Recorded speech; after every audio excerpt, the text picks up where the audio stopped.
Now you have the basic idea of how dropshipping works and how you need to get started. You can begin to think about how you're going to build your own business. This all begins with choosing your product and choosing your industry or niche. The product, of course, is going to be the item that you intend to sell, and this is going to be dictated by the industry or niche that you choose to enter. An industry or niche is the subject matter that you intend to write on and the industry that you want to operate your business in. This is important. The choice is going to impact on everything from the price of your products to the type of person you'll be selling to the type of businesses you'll be working with. The reason we call it a niche, or niche as some people pronounce it, when talking about an online business, is that a niche is a particular category. This is not only your subject matter, but also the type of person who is going to be reading your content. It's very important that you choose this correctly because the niche will affect the size of your potential audience. When you choose a subject matter, you want it to be one with niche appeal.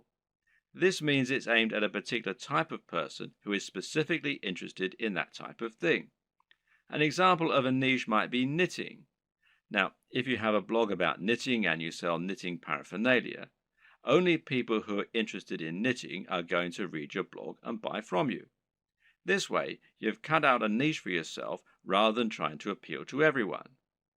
That in turn means that you have drastically reduced the amount of competition you're facing. Now you don't need to compete with the biggest companies on the net, and you'll find that paying for things like AdWords advertising is considerably more affordable than it would be for a more general topic. Likewise, getting to the top of Google for relevant keywords like buy knitting gear online is going to be far easier than trying to get a general e-commerce keyword like shop online.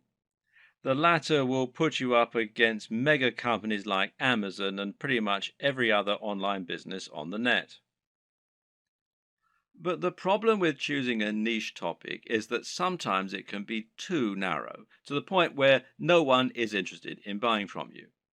If your niche is puppies with three legs, then you're going to have a very small number of amputee puppy owners who can buy from you. You'll find it relatively easy to dominate the search engines and to be the number one supplier of products in that area. However, once you've sold to all 200 readers, well, you've pretty much reached the limit of what you can sell. On the other hand, a niche like fitness may be considered too broad. Buy fitness clothes online is a hugely popular search term that companies like Sports Direct, Sweaty Betty, and Mountain Warehouse dominate.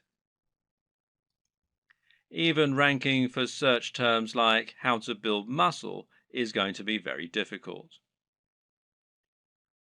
The perfect niche or industry is one with a broad appeal, but which still gives you a unique twist. This way, you'll be able to appeal to a lot of people, but you'll also be able to avoid directly competing with the biggest competitors. This will also give you a better route to market, which is a term that describes any direct access you might have to your target audience. An example of a route to market would be a forum dedicated to the subject matter you're writing about, or an industry magazine. With all this in mind, how do you find the perfect niche for you? Well, there are a few things to consider. Now, a lot of people watching this are going to already have a blog or a website. In that case, the best niche is obviously going to be the one that you're already in. All you need to do is simply pick a product that your current readership will enjoy. You should already have their trust, so all that's left to do is to offer them products and explain how and why they can benefit from them. Then there's an area you're already interested in. This will often align with the last point, but you should always pick a niche that you find personally interesting. This makes a gigantic difference to the quality of the content you put out, to your ability to pick the best products, and more. Remember, as a blog owner, you're going to be required to write thousands of lines of content on this subject in order to demonstrate your expertise and to gain the trust of your voters. If you don't know anything about the niche, this is going to come across in your writing and you're going to find it a very dull job. On the other hand, if you have a legitimate love of the niche you're writing in, you'll find it no chore at all to write all that content, and you'll find it much easier to wow your readers with what you know. What's more, you'll have a better idea of how to pick a truly great product that will stand out and attract your audience. You'll have your finger on the pulse.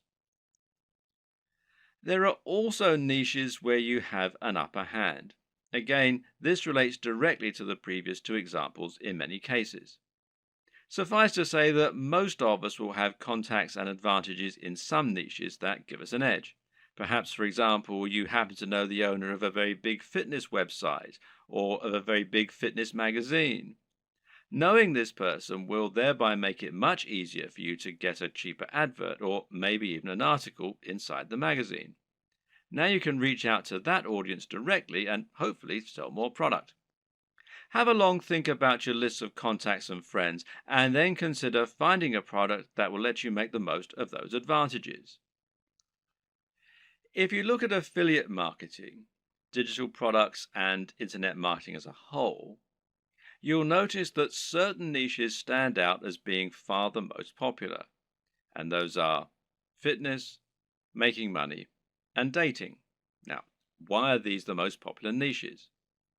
On the one hand, it's because they have the broadest appeal.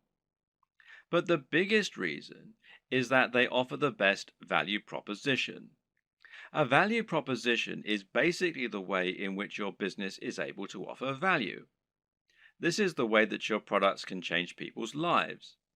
What is the end result of owning your product? If you're selling a hairdryer, then what you're really selling is the convenience and dry hair.